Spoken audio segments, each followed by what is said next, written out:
por la paz de Jerusalén. Pedí. Porque às vezes você está ouvindo, mas está escutando, mas não está ouvindo. Você precisa escutar e dar ouvido. Tem um texto bíblico que diz assim: o ouvido prova as palavras, como a língua os alimentos. Isso é lindo, né? Então vê se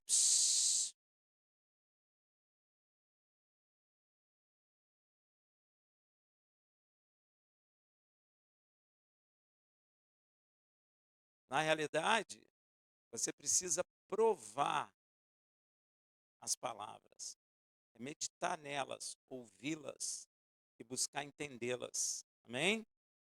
Essa paraxá vai de Devarim 32:1 a 52. A Raftará tem algumas, né, que é o profeta Samuel, tem também o Berit Hadachá, que é Romanos, João e Hebreus. Ontem nós comentamos sobre Romanos. Amém? E hoje eu quero começar, eu não vou começar na paraxá Razino, eu vou começar antes dela. E eu quero começar destacando que Yud Revavirê falou a Moisés e a Josué na tenda da revelação, nos momentos finais da vida de Moisés. Em vez de Moisés estar no CTI, ele estava lá no tabernáculo, nos últimos momentos da vida dele. E isso está em Devarim 31:16. Devarim é Deuteronômio.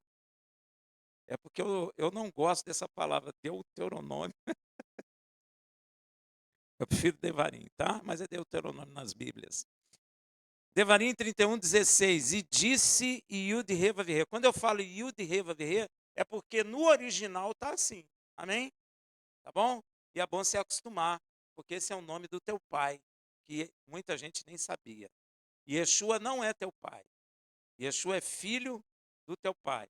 Então Yeshua veio te transformar em irmão dele, filho do Deus Altíssimo. Amém? Então lá em Devarim, no original, se você puder, você pode conferir lá, ó. E disse Yud Revavirê a Moisés: eis que dormirá com teus pais. Tradução: tu vai morrer, bacana. E não demora muito. Você ia correr? Você ia clamar: Senhor, não quero morrer não. Hein? E este povo se levantará e se prostituirá, indo após os Elohims estranhos da terra na qual está entrando, e me deixará, e quebrará o meu pacto. Olha aí, ó, que fiz com ele. Interessante, né? Moisés, antes de morrer, Deus dá essa boa notícia para ele morrer em paz. Não é? Falando que Israel vai começar a adorar deuses estranhos dos outros povos e vai quebrar o pacto e vai abandonar o Criador. Será que Moisés dormiu em paz? Eu vou dizer uma coisa para você, até os rabinos reconhecem que ao longo dos séculos Israel de fato se desviou, adorando ídolos. Por isso que às vezes tem pessoas que começam a acordar para Israel, né, dentro da igreja, aí santifica Israel, né? Israel é um povo totalmente santo. Aí encontra um judeu na macumba, um judeu aqui, outro, aí fica espantado. Isso é o que Deus falou que iria acontecer, que espalharia Israel por todas as nações e eles adorariam os deuses de pau e pedra. Largaram a cisterna de água viva e cavaram para si cisternas rotas, sem água. Amém? Então não se espante com isso, porque isso é profético. Tá bom? Então, Israel de fato adorando, se afastou de Deus adorando ídolos, sendo exilado e enfrentando perseguições em diversas partes do mundo. A gente não precisa falar muito sobre isso, todo mundo sabe, né? A Segunda Guerra Mundial, Portugal, Espanha perseguindo os judeus, não é? Os judeus fugiram para as Américas, os portugueses vieram para as Américas, expulsaram os judeus daqui, não é? Os judeus foram para Nova York, compraram um pedaço de terra em Nova York e construíram uma grande nação. Perdemos, hein? É ou não é? Perdemos, mas faço o quê? Inclusive, o Brasil está pertencendo até os BRICS. BRICS, perdão. BRICS. Quantas nações tem o BRICS? Não quero saber isso. Quero saber quantas.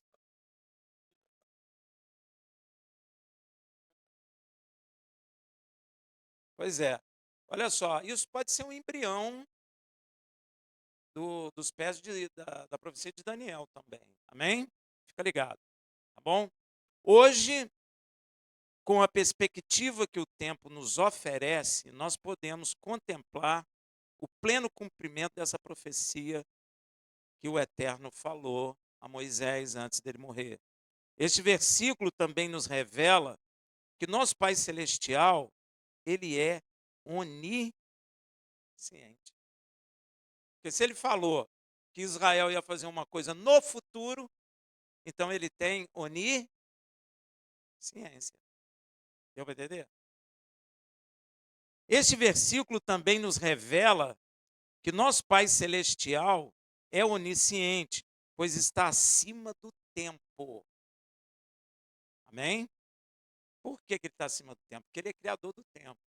Se ele tivesse sujeito ao tempo, quem era Deus era o tempo, não era ele. Amém? Ele não está sujeito a nada, porque ele criou. Então, como é que ele poderia estar sujeito ao tempo? Rafael, mas é difícil de pensar sem pensar no tempo. Para nós é. É um negócio meio estranho, não é? Você pensar que não tem tempo, que não tem dia, tem noite, tem hora, tem minuto. Você pensar que para Deus não tem nada disso, fica um negócio meio, para nós, estranho, não é verdade?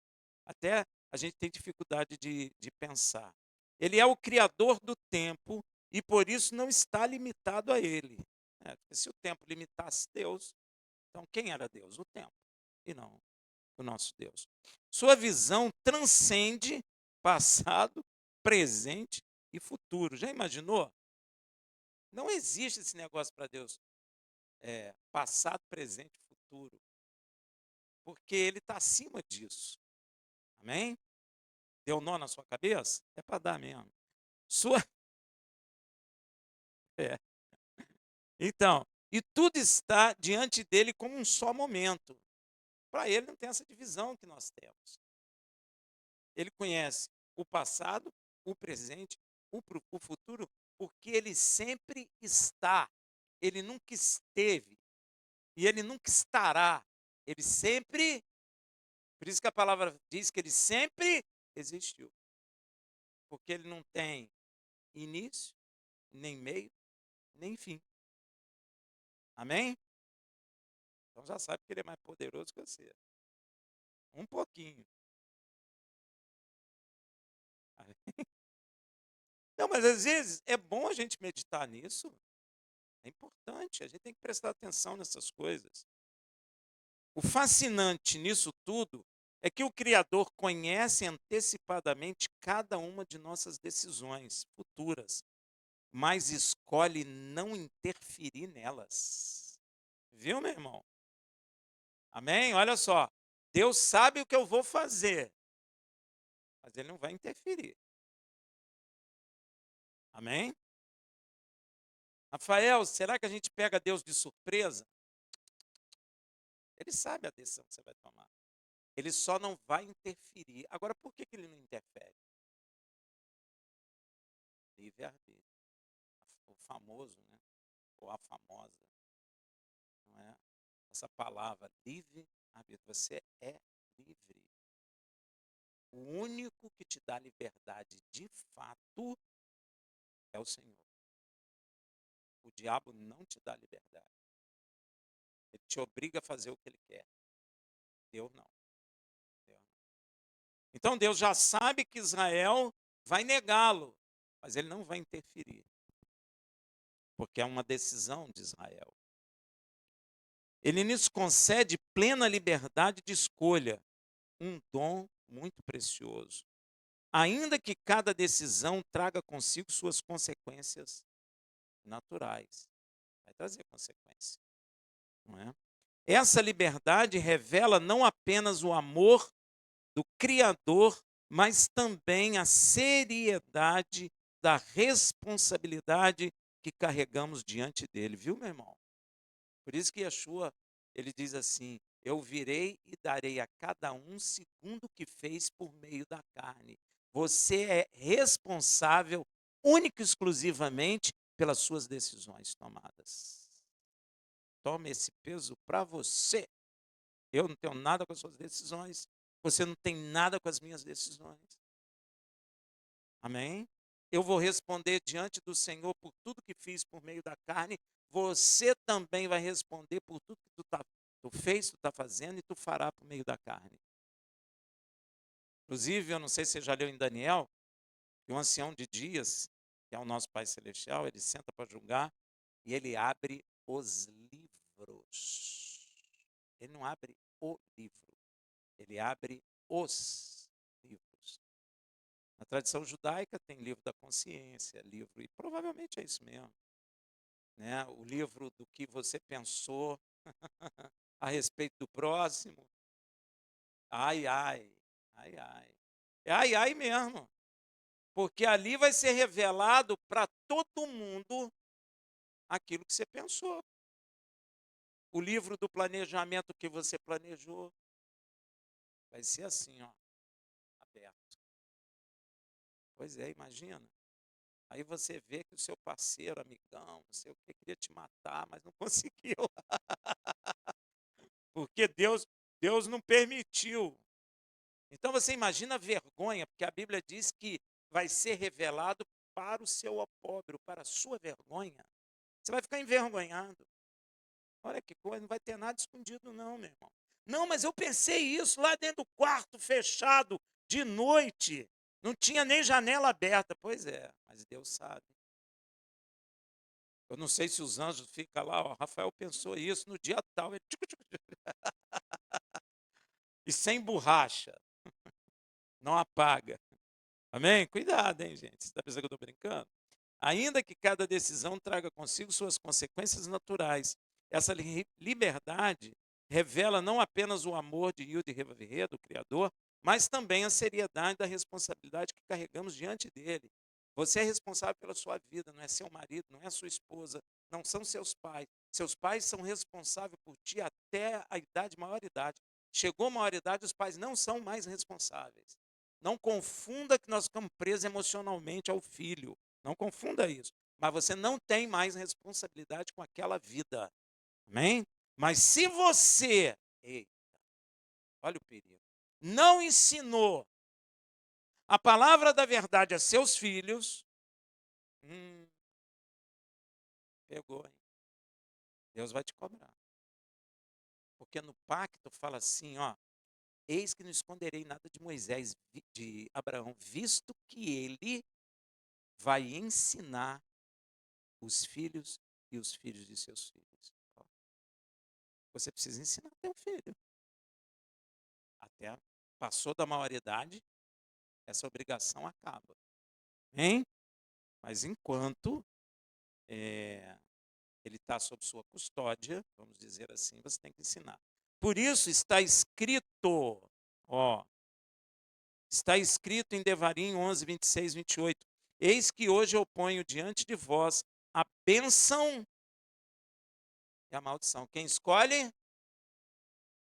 A gente fica orando assim, Senhor, manda uma bênção para mim, mas Deus está dizendo, eis que ponho diante de vós a bênção e a maldição.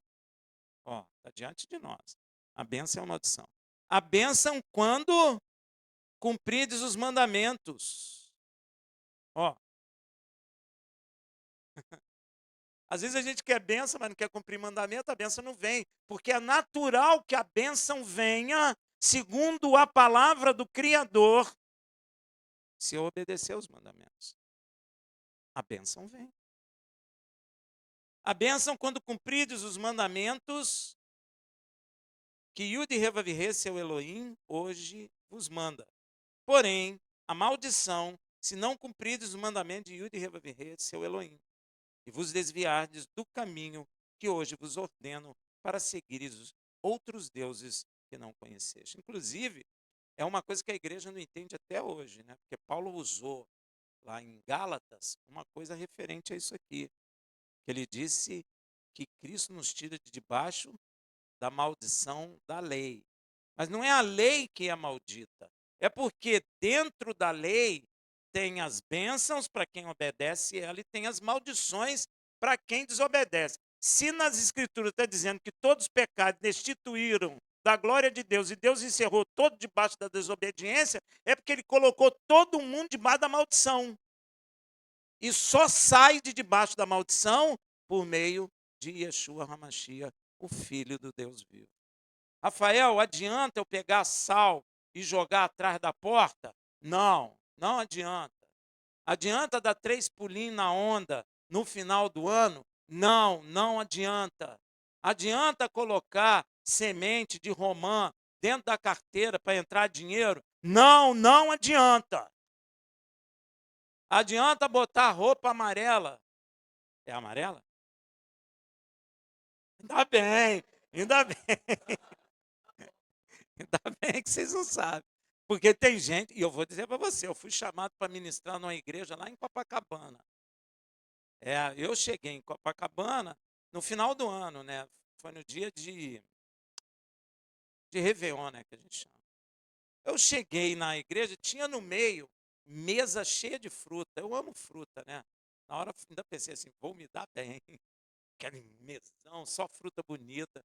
Aí tô vendo gente chegar, gente de vermelho, gente de branco, gente de amarelo. O Espírito me chamou a atenção. Eu estou olhando aquilo, aí eu, na inocência, eu perguntei, gente, por que vocês estão com essas roupas aí, com cor amarelo, vermelho? Ah, não, é porque final de ano a gente vai para a praia para a gente receber. Eu falei, não acredito no que eu estou ouvindo. Não acredito, dentro da igreja. Pode crer, é verdade que eu estou falando. Claro, pois eles não me chamaram mais. Na hora que eles me contaram, fiquei sem fruta. Hoje eu vou me dar mal. Fiquei sem fruta. Mas eu, na hora que eu vi aquilo, eu na inocência, porque eu estava de terno preto, eu na inocência, todo errado.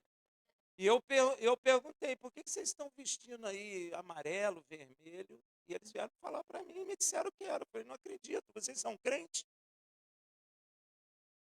Hã? Pois é, vocês têm certeza? Quase que eu pergunto, será que eu vim no lugar certo? Gente, não faça isso. Isso é a ordem do centro espírita. Amém, meu irmão? Tem cuidado com isso, porque às vezes você fala que ama Yeshua, mas está fazendo a vontade do maligno. E ele está achando muito bonito aquilo. Puxa, que cor linda, amarelo. Não é o problema, não é a cor, o problema é o que representa. Amém? Rafael, posso vestir amarelo? Pode, meu irmão. Vermelho pode. Só não pode fazer isso representando aquilo naquele dia. Pois é, isso é pecado. Aí depois fica jejuando o ano inteiro, adianta? Não, Deus vai te ouvir? Claro que não, meu irmão. Claro que não. Você pegou o dente, jogou no telhado, né? Não é assim que faz? Tá bem que vocês não sabem disso. Ó, e aí fala que é de Yeshua? Fala sério, meu irmão. Fala sério. Gente, olha, Deus não é Deus de brincadeira. Ele falou, eu sou fogo consumidor. Deus não muda, meu irmão. Deus não muda não, hein? Vai.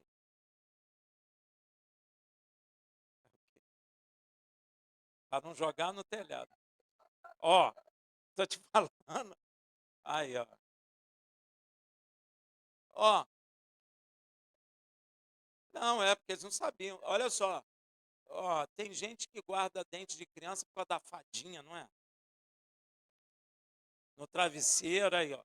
Faz isso não, viu? Se tem gente aqui fazendo isso, meu irmão, desde já eu digo a você, ó, para de fazer, porque na hora que o juízo vier, meu irmão, o juízo desce sem misericórdia. Não vai dizer assim, não, mas eu não sabia, você está sabendo hoje. Hein?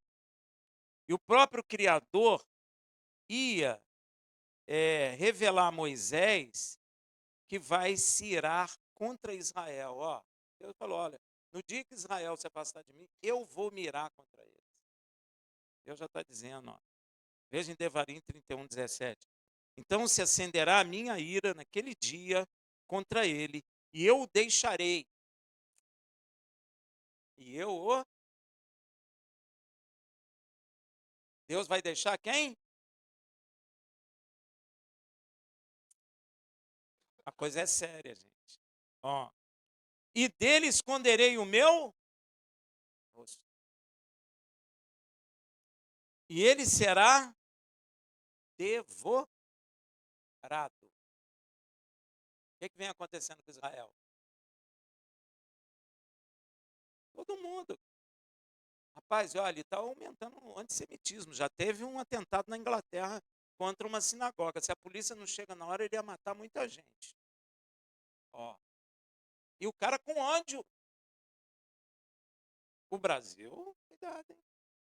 O Brasil é um negócio meio esquisito, parece um leite cariado. É, o Brasil é esquisito, gente. Vocês estão pensando o quê? O Brasil é país de esquerda. Ó, tantos males e angústias o alcançarão, olha, que dirá naquele dia, ó, isso não aconteceu ainda, para você ver como é que o Taná é profético. Não é porventura, por não estar o meu Elohim comigo, que me sobrevieram esses males? Israel já disse isso? Não, não disse. Você sabe o que os rabinos falam? Que o templo foi derrubado sem causa.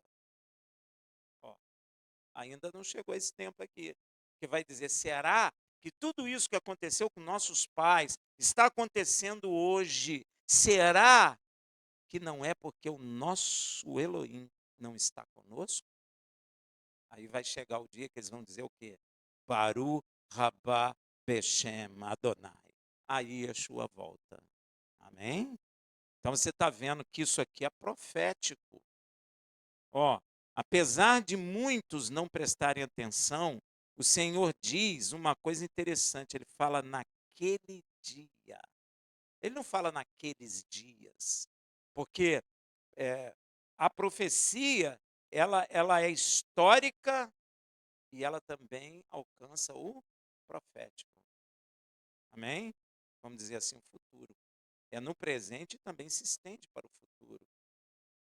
A profecia, ela não é sempre só histórica. Ela é também apontando para o futuro.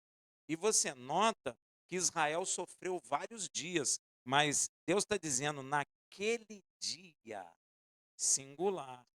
Ó, falando de um dia específico como um marco espiritual. Esse dia representa um ponto de ruptura. Bonito, né? Ruptura.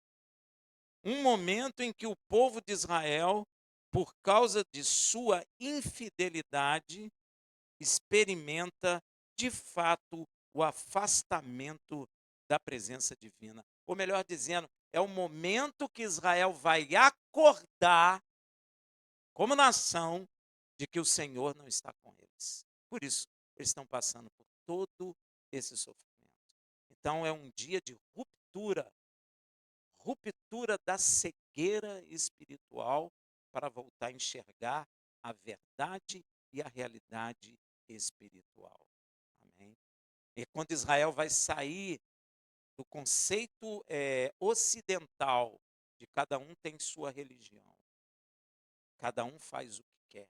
Israel vai romper com isso e vai dizer: será que nós não fomos expulsos da terra? Será que o segundo templo não foi derrubado? Será que nós fomos perseguidos na Europa? Fomos perseguidos nas Américas? Será? Por que essas nações estão querendo nos atacar? Será que é porque nosso Deus não está conosco?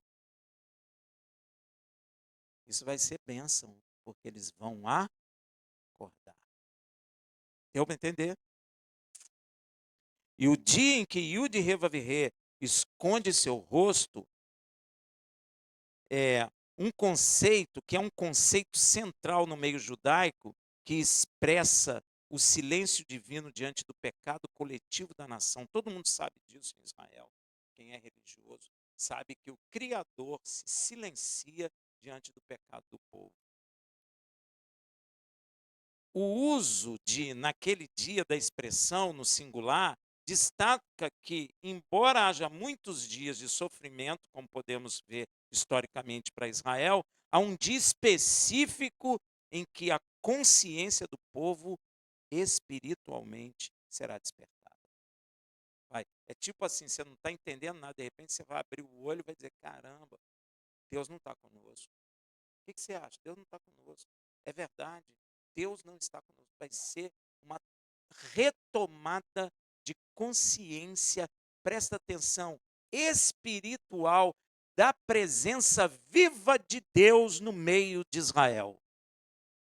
Porque até hoje, Israel está sem a sensibilidade da presença divina.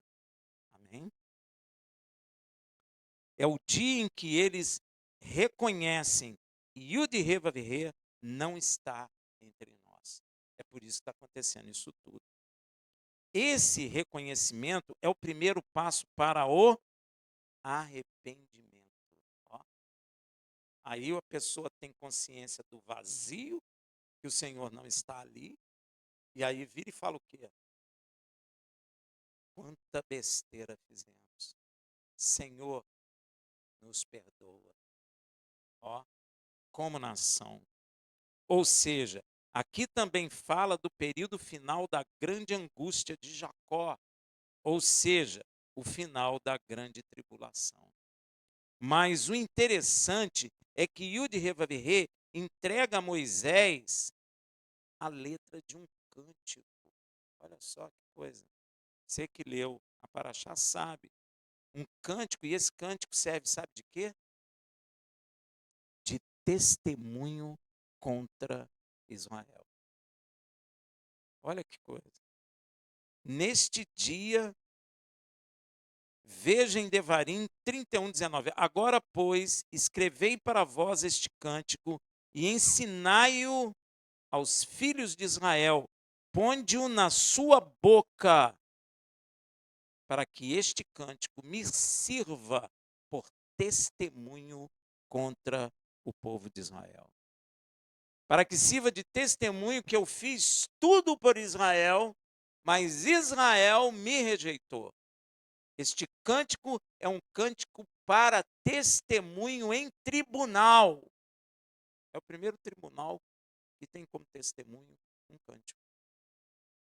Sabia? E é exatamente deste cântico que esta paraxá começa a falar. E vem este nome, Shirá Razino. Cântico para ouvir, ou para escutar, ou dar ouvidos. Amém? O cântico de ouvir, o cântico de escutar. E começa assim lá em Devarim 32:1. Olha só. Inclinai os ouvidos, ó céus, e falarei. E ouça a terra as palavras da minha boca. Assim começa esse cântico. Yud-Heh-Vav-Heh está em seu tribunal intimando testemunha contra seu povo. E que testemunhas são essas? Olha o que Salmo 50, versículo 4 fala. Ele intima os altos céus e a terra para o julgamento do seu povo. Amém? A terra é testemunha, os céus são testemunha. Aí você pode dizer, será que Deus está falando dos céus, está falando dos anjos? Pode ser. E da terra, será que ele está falando dos homens? Pode ser. Pode ser. Ele está chamando os anjos e os homens como testemunha do que ele fez a Israel. Porque você sabe que todas as nações têm raiva de Israel, porque Israel é o povo do Criador. Não é? Então todo mundo tem raiva. É o cântico de ouvir. Ele já começa a chamando testemunha. Yud-Heh-Vav-Heh convoca os céus e a terra como testemunha do julgamento. Isso remete à linguagem que ele falou lá em Devarim 30:19. Olha só, o céu e a terra tomo hoje como testemunha contra ti, de que te pus diante de ti a vida e a morte, a bênção e a maldição. Escolhe, pois, a vida, para que vivas, tu e tua descendência. Deus está falando, eu tenho testemunha contra vocês. Eu tenho testemunha que eu alertei a vocês que vocês deveriam o quê? Escolher a bênção, a vida e não a morte e a maldição. Eu tenho testemunho. Não adianta você dizer assim, puxa, mas eu não sabia. Eu tenho testemunho. Onde céu e terra foram chamados como testemunha da aliança. Essa convocação mostra que o julgamento de Yud Revaverê é universal. Você falou assim, ainda bem que é só Israel. Não, é universal. Tá? Justo e público. Tudo que tu fez escondido será larteado nos telhados. Quem falou isso? Yeshua. Tudo que foi feito nos gabinetes escondidos será larteado nos telhados. Todo mundo vai ficar sabendo o que você fez no escondidinho do cinema. Ou no escondidinho do seu quarto. Cuidado, hein, gente? Porque vai ser revelado. Pensa só que vergonha. Hein? É vergonhoso, né? Todo mundo olhando. Você fazia isso? Oh, meu Deus. Está preocupado? Fica mesmo. É para ficar mesmo. Porque o julgamento do Senhor é universal, justo e público. Nada é feito em segredo. Nada. Nada. É tudo às claras. Inclusive o julgamento de Israel também. Israel entra no pacote, né? Só as outras nações não. E o Senhor continua em Devarim 32:2. Caia como chuva a minha doutrina, destile a minha palavra como orvalho, como chuvisco sobre a terra e como a chuva sobre a relva. Palavra de Deus apresentada como chuva. Olha só, a chuva faz o que com a terra? Rega a terra. Isso está falando que a palavra de Deus rega o campo do seu coração. Rega. E tem muita gente que não quer. Chuva representa a palavra de Deus como força vital que penetra profundamente, igual a chuva na terra, revivendo e transformando. Você já viu, às vezes tem um lugar muito seco, parece que as plantas morreram, mas quando cai a água, a terra puxa aquela água, daqui a pouco começa a brotar um monte de coisa verde. É assim que Deus faz no nosso coração.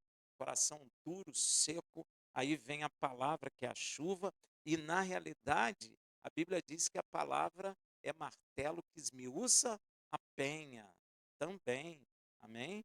Quebra esse coração duro, incrédulo que tem dentro do nosso coração, dentro de nós. Amém? A chuva é forte e direta, como os ensinamentos mais intensos da palavra de Deus. Aqueles que querem vivê-la são ridicularizados e desafiados. Somos ou não somos? Todo mundo zomba da gente. Até a igreja diz, não, já acabou tudo. Não é? A lei já acabou, não precisa nada de Shabat, está tudo assim, né? Você faz como quiser. Tem gente que fala que o dia do descanso é o dia que tu quer. Poxa, parece até terra de Marlboro, um monte de lei. Cada um faz a sua. Isso é pecado, meu irmão. Amém?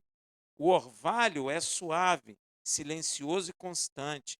Representa os ensinamentos mais delicados que tocam no profundo coração do homem com ternura. Não tem aquela palavra que atinge o teu coração e é eterno, né? É amoroso, né? O orvalho age de forma sutil, mas essencial, assim como os conselhos divinos que moldam o caráter ao longo da nossa caminhada em Machia. Assim como a chuva e o orvalho fazem a vegetação crescer, a palavra de Yud Revaverê faz a alma florescer. Toda a palavra de Yud Revaverê é destinada a nutrir, corrigir e nos leva a produzir frutos para a salvação. Por isso está escrito lá em Isaías 55, 10 a 11. Presta atenção, porque assim como desce a chuva e a neve dos céus, e para lá não tornam, mas regam a terra e a fazem produzir e brotar, e dá semente ao semeador e pão ao que come, assim será a minha. Aí, ó, mesma coisa. Assim será a minha palavra que sair da minha boca. Ela não voltará para mim vazia, antes fará o que me apraz e prosperará naquilo para que eu a enviei. Olha aí, ó.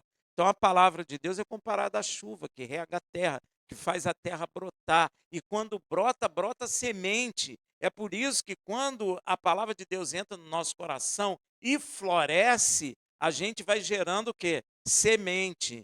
Vai gerando semente em outras pessoas. Amém, meu irmão? É por isso. E o cântico continua assim lá em Devarim 32, 3. Quando eu proclamar o nome de Yud-Heh-Vav-Heh, engrandecei o nosso Elohim. Tá bom? A expressão usada aqui e traduzida por proclamar ou proclamarei, no hebraico é ekra. É um ato público e solene. É proclamar publicamente o nome de Yud-Heh-Vav-Heh. Proclamar o nome do Criador é mais do que mencionar o nome dele, viu? É bendizê-lo, é revelar seu caráter, seus feitos, sua santidade, seu poder. E quando o nome de Yud-Heh-Vav-Heh é proclamado em bênçãos ou em leitura pública em Israel, Israel tem a prática de responder assim, ó, Baruch Shem Kevod Malhuto. Bonito, né? Bendito seja o nome da glória de seu reino. Amém? Então, quando se proclama o nome do Todo-Poderoso, Israel tem esse hábito, um bom hábito. E este proclamar o nome do Senhor publicamente era a função sacerdotal de Israel. Amém? Entre as nações. Essa é a função sacerdotal de Israel. Israel cumpriu. E veja o que era para ser proclamado por Israel entre as nações. Está em Devarim 32, 4. Ele é a rocha. Suas obras são perfeitas. Porque todos os seus caminhos são. Olha aí, ó. Elohim é fiel e sem iniquidade. Justo e reto ele é. Isso é que tinha que ser proclamado dentre as nações por Israel. Esta proclamação em hebraico seria assim, ó. Eu não sei se você sabe que rocha é tsur, né? Tsur, a rocha, hatsur, né? É um dos substantivos atribuídos também a Yud-Heh-Vav-Heh. A gente só conhece em Yeshua, né? Mas você já parou para pensar?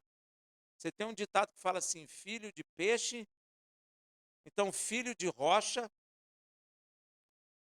Por isso que Yeshua é rocha também. Ele é filho do Deus vivo. Amém? Então ele é rocha também. Ué. Vale para o peixe e vale para a rocha. Ou só vale para o peixe? Vale para os dois. Amém?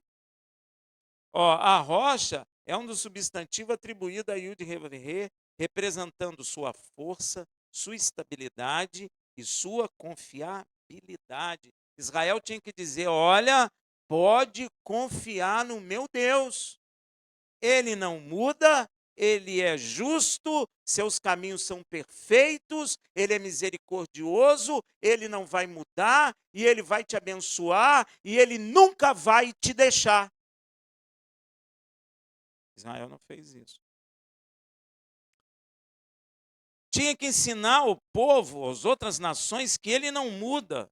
Ó, por isso está assim, perfeita é sua obra. Indica que tudo que Yud-Heh-Vav-Heh faz é completo, é justo, mesmo quando não é compreendido pelos homens. Porque às vezes você não compreende a obra de Deus, compreende? Quem de nós já não falou assim, poxa, Senhor, eu dou o dízimo, eu vou no culto, e etc. E estou passando por esse deserto. O que está acontecendo? O Senhor me deixou. Onde eu pequei? Às vezes Deus está te botando no deserto, não botou Israel? Hein? Às vezes Ele está te botando no deserto porque Ele quer te abençoar, mas Ele precisa te preparar para que a bênção que Ele vai te dar não se transforme em uma maldição. Porque, por exemplo, se Deus vai prosperar você, será que seu coração está preparado? Hein? Presta atenção no que eu vou dizer a você. Já viu uma árvore frutífera? Né? Nasceu um monte de fruto. Imagina, você abre o fruto e não tem semente. É ruim, não é? Mas você já viu que toda fruta tem sua semente. E ou você chupando, ou passarinho, a gente vai jogando e vai produzindo, semeando e produzindo. Amém? Sabe o que significa isso, meu irmão? Deus, Ele quer te prosperar, quer te abençoar. Mas Ele precisa preparar teu coração, porque a bênção recebida tem que ser semente para os outros. Você não pode guardar isso para você, porque senão é árvore sem semente. E Deus não se agrada disso. Então, quando a gente é abençoado financeiramente, por exemplo, nós temos que deixar a semente ir. Tem um texto bíblico que é fantástico. Lançai o seu pão nas águas, que por certo ele voltará. E tem um outro também, que diz assim, que a sua riqueza enferrujou, servirá de testemunho contra ti. Enferrujou por quê? Porque você reteve. Isso servirá de testemunho contra ti. Viu, meu irmão? A igreja está muito. O cara enriquece, fica falando: olha só, vou te dar a regra para você enriquecer, mas não divide. Pois é. É. Aí Deus está só olhando, ó, abençoei ele, mas ele não abençoa meus filhos. Às vezes Deus te prospera para ver teu coração, meu irmão. Está provando você. Então, cuidado, cuidado. Ó. Então, Israel tinha que ensinar que Deus não muda. Tinha que ensinar que todos os seus caminhos são justos. Testemunha que os atos do Criador são guiados por justiça e não por impulso arbitrário ou por, sei lá, por mau humor ou bem humor. Yud Revavirê, ele é fiel e não tem iniquidade. Mostrar que Yud Revavirê é confiável e não age por maldade com ninguém. Que ele é justo, que ele é reto. Conclui com a afirmação da integridade moral desse Criador. E esta função sacerdotal de proclamar o nome de Yud Revavirê publicamente, tem o rei Davi que cumpriu plenamente. Veja em 1 Crônicas 29, de 10 a 11. Olha o que ele fala. Pelo que Davi bem disse a Yud Revavirê, na presença de toda a congregação. Tem crente que tem medo de ser crente, não é? Hein? Até um rapaz falou comigo, crente secreto, agente secreto, não é? A pessoa tem medo, você tem que proclamar o nome do Senhor. Aí você fica com medo de não ser chamado para o churrasco, de não ser convidado para o almoço, de ficar sozinho, os outros rindo de você. Você tem medo disso? Então você não tem ousadia de proclamar o nome do Senhor, que Ele é justo, que Ele é íntegro, que Ele é bom, seus caminhos são caminhos de justiça. Você não tem coragem de dizer, tudo concorre para o bem daqueles que amam o Senhor e são chamados pelo seu decreto. E eu fui chamado pelo decreto dele, eu o conheço e eu falo sobre ele. Davi fez, e Davi não fez escondido. Davi era um rei. E ele não teve vergonha. Ele proclamou na presença de toda a congregação, dizendo assim: bendito és tu, ó Yud-Heh-Vav-Heh, Elohim de nosso pai Israel, de eternidade a eternidade, tu és santo. Tua é, ó Yud-Heh-Vav-Heh, a grandeza, o poder, a glória e, veja bem, a vitória. Por que a vitória é dele? Davi perguntava assim: Senhor, ó, estou com um exército aqui com 5.000 homens bem armados, com canhão de 50 milímetros, helicóptero e tudo. Devo ir lutar contra aquele povo ali? Não, Davi, não vá. Se tu for, tu vai perder. Ele não ia. Às vezes ele perguntava: Senhor, meus soldados estão barrigudos, está tudo de folga, mas vem um povo aí contra mim, devo ir contra eles? Vai, Davi, porque te darei a vitória. Por isso que Davi canta: dele é a vitória. E Davi saía vitorioso.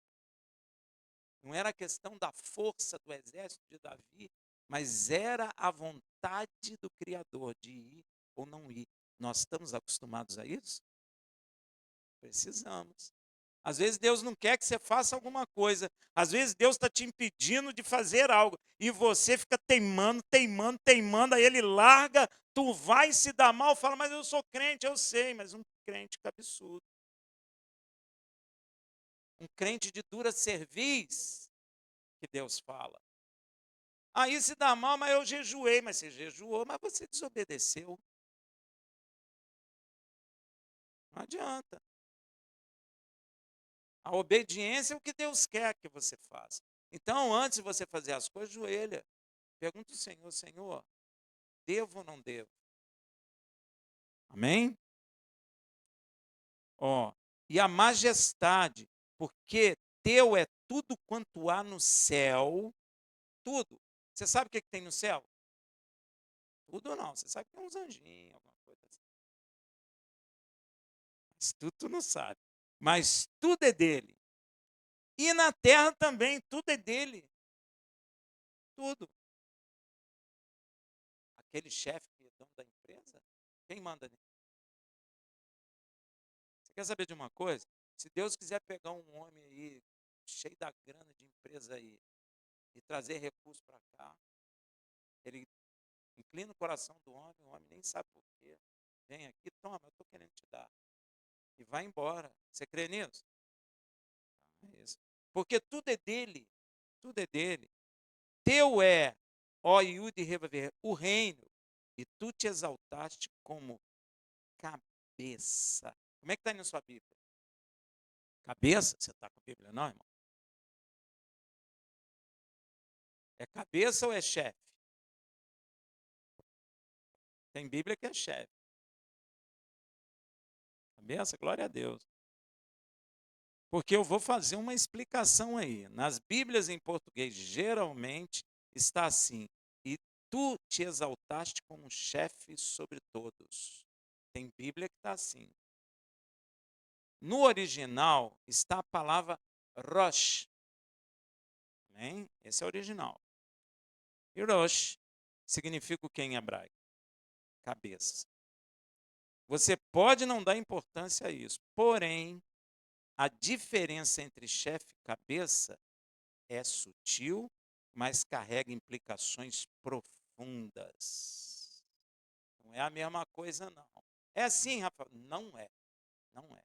Vou mostrar a você. Especialmente em contextos bíblicos. Cabeça, rosh, no hebraico, não significa domínio, mas princípio de algo, ou que deu princípio a algo, ou origem. Isso aí. Bereshit, professor. Né? Isso mesmo. Rosh é a origem Bereshit, Rosh. Então, ó, no hebraico não significa o que você está pensando. Assim como Rosh Hashanah. O que é Rosh Hashanah? Princípio do ano. Está vendo aí, ó? Enquanto a palavra chefe tem significado comum de superior hierárquico. Tudo que Deus gosta. Ó, autoridade administrativa ou outro tipo de autoridade de guerra, outras coisas assim. Por isso, Paulo, presta atenção, nos apresenta uma ordem espiritual na criação, usando a palavra cabeça, e não ordem hierárquica com a palavra chefe. Você vai lá em 1 Coríntios 11:3, que ele fala assim: quero, porém, que saibais que o Machia é a cabeça de todo homem. O homem, a cabeça da mulher. E Elohim, a cabeça de Machia. Quer que eu traduza? Vou traduzir. Para facilitar.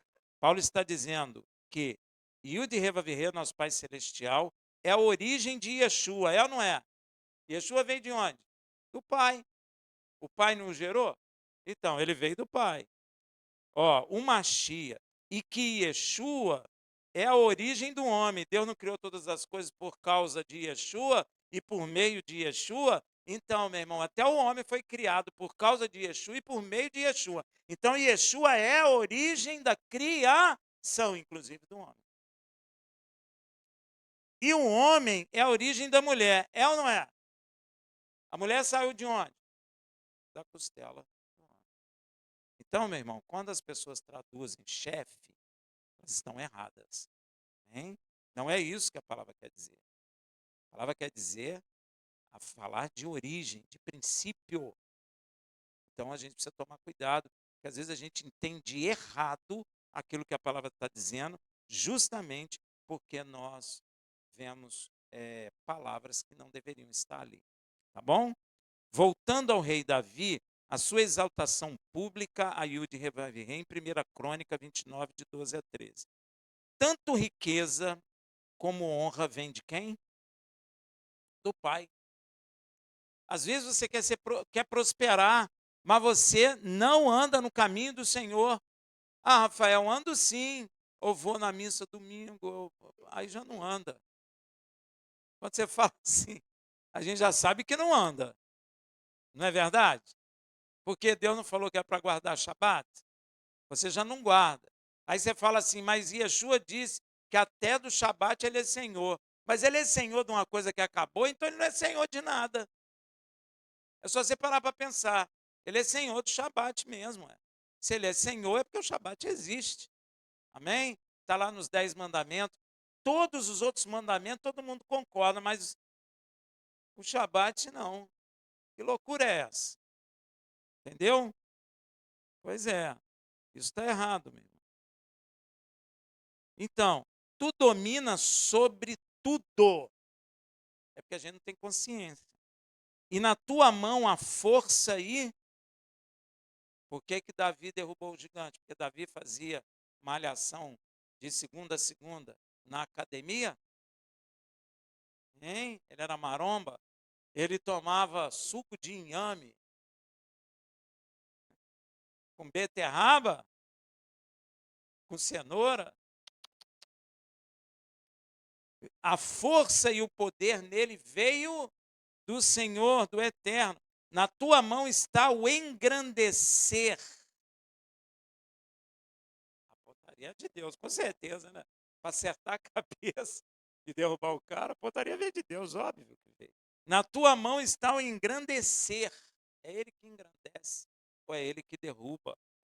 E o dá força a tudo. Gente, quando a gente começa o Shabat aqui, a gente agradece que Deus deixou a gente viver de novo. Porque tem muita gente que deitou ontem e hoje já não levantou. Já acordou morto, né? Tem muita, ó, gente, vocês estão brincando? Tem milhares na Terra. O cara deitou aí, amanhã eu vou fazer isso. Beleza, vai sim.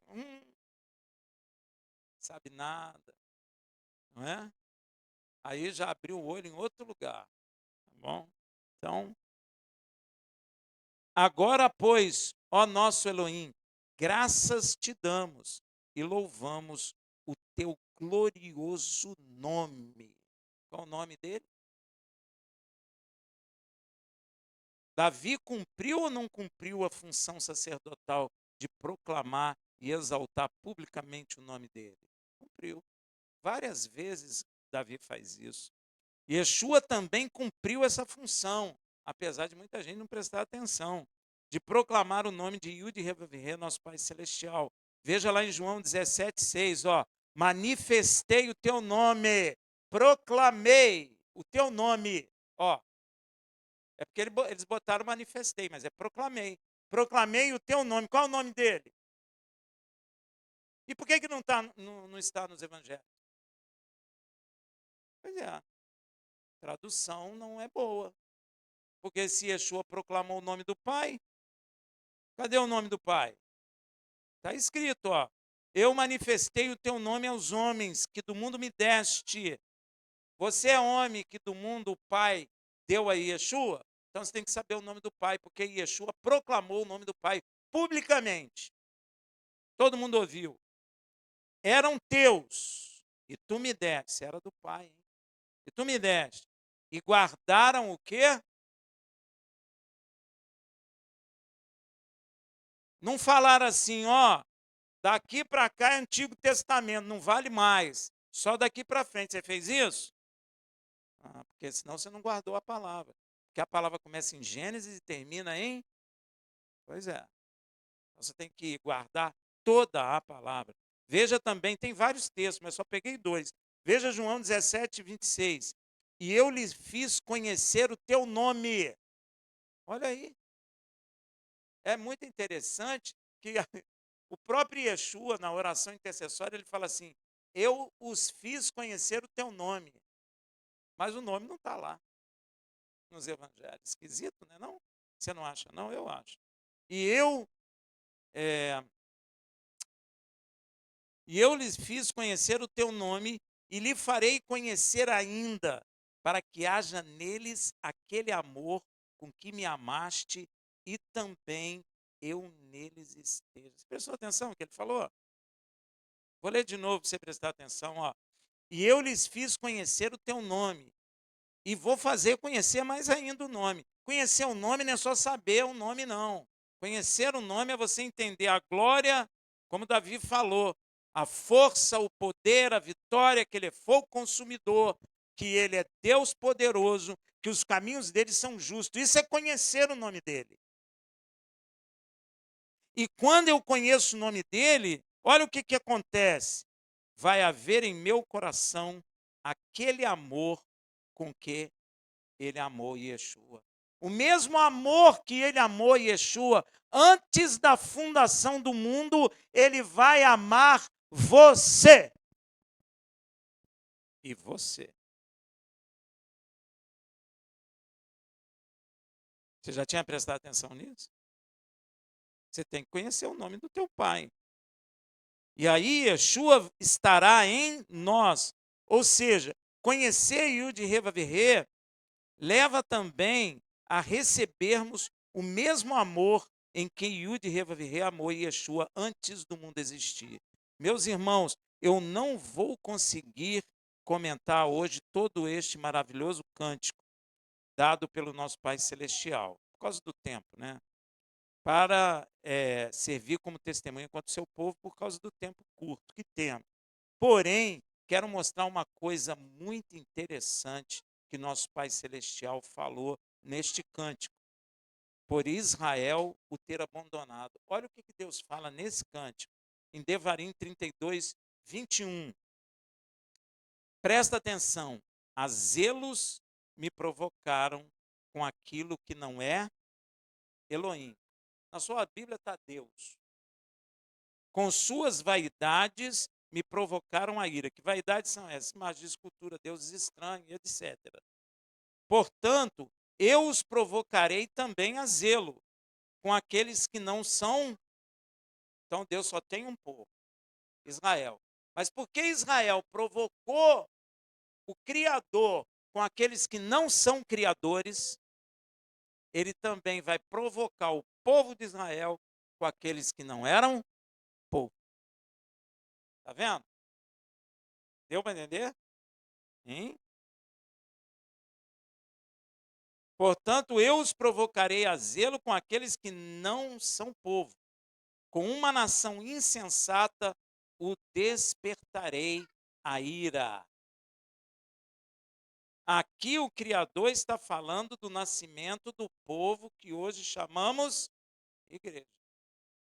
Olha aí, ó. Lá no Cântico é Israel. Tudo é com Israel, né? Não fica com ciúme, não. Mas é. É Israel que tem que ter ciúme de você. Inclusive, Isaías fala sobre isso e Paulo esclarece isso em Romanos 10, de 19 a 21. Olha só. Mas pergunto ainda, porventura Israel não soube? Você sabe responder essa pergunta? Hein? Olha a pergunta. Porventura Israel não soube? Através de quê? Ó, isso que Paulo vai explicar está no cântico de Moisés.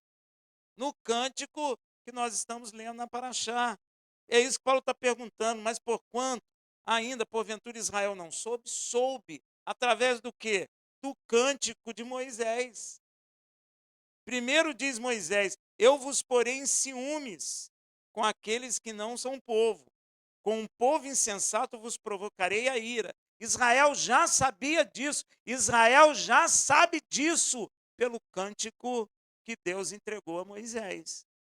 Isso não é novidade para Israel, ou melhor dizendo, não deveria ser, porque Deus avisou a Israel que faria isso. Eu vos porei em ciúmes com aqueles que não são povo, com um povo insensato vos provocarei a ira. E Isaías ousou dizer, fui achado pelos que não me buscavam, manifestei-me aos que por mim não perguntavam.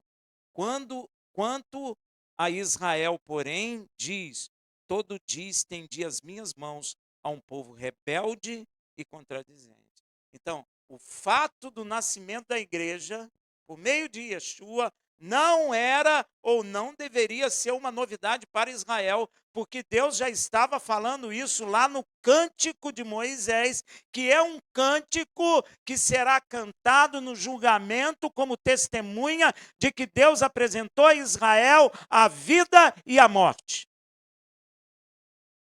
Israel sabe da existência da igreja. E não é novidade para Israel.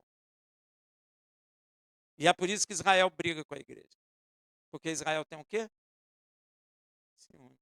Por isso que a igreja precisa voltar para o Shabat, precisa voltar para os mandamentos também, para que verdadeiramente provoque ciúmes em Israel. E quero dizer uma coisa para você. Isso é uma função sacerdotal. Amém?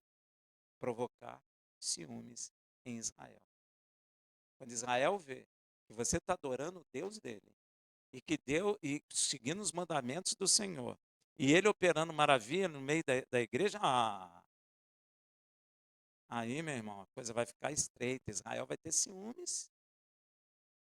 Vai pensar assim, puxa, Senhor, eu que te conheço, esse povo aí, que não era nem povo aí, está proclamando o seu nome, o Senhor está operando maravilha no meio deles, e a gente aqui nesse sufoco, nesse aperto. Amém? Mas não é para você rejeitar Israel. Não é substituir também. Israel é Israel. Israel é esposa de Deus. A igreja é noiva do Filho de Deus com Israel. Amém? É bem claro isso nas Escrituras, inclusive Isaías fala sobre isso.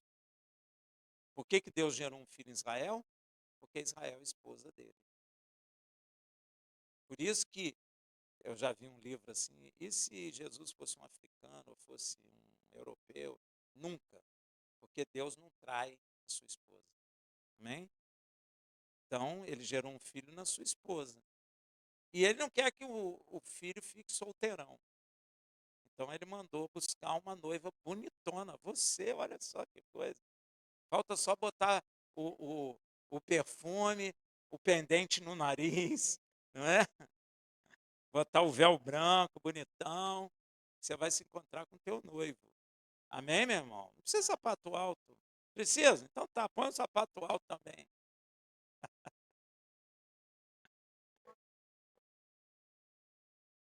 Inclusive, eu quero dizer a vocês uma coisa profética. O Senhor já profetizou a unidade entre esse povo provocador de ciúmes em Israel com Israel, sob um só cabeça. Quer ver? Vamos lá em Oséias 1, 10 a 11. Isso não se cumpriu ainda.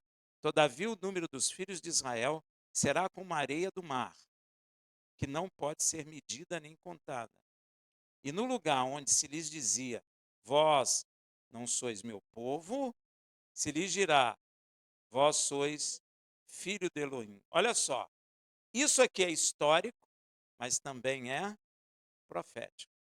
É claro que o rabino vai dizer que vós não sois meu povo, porque Israel traiu a Deus, não é? Mas aqui faz alusão ao povo que gera ciúme também em Israel, que não era povo, como a palavra fala e como Paulo nos ensina. Amém? Lá em Romanos. Então, aqui está falando da unidade, ó. E os filhos de Israel juntos se congregarão e constituirão sobre si um só cabeça. Você já sabe quem é essa cabeça, quem é? Pois é. Você já sabe que é o rei. E subirão da terra. Por que subirão da terra? Arrebatamento.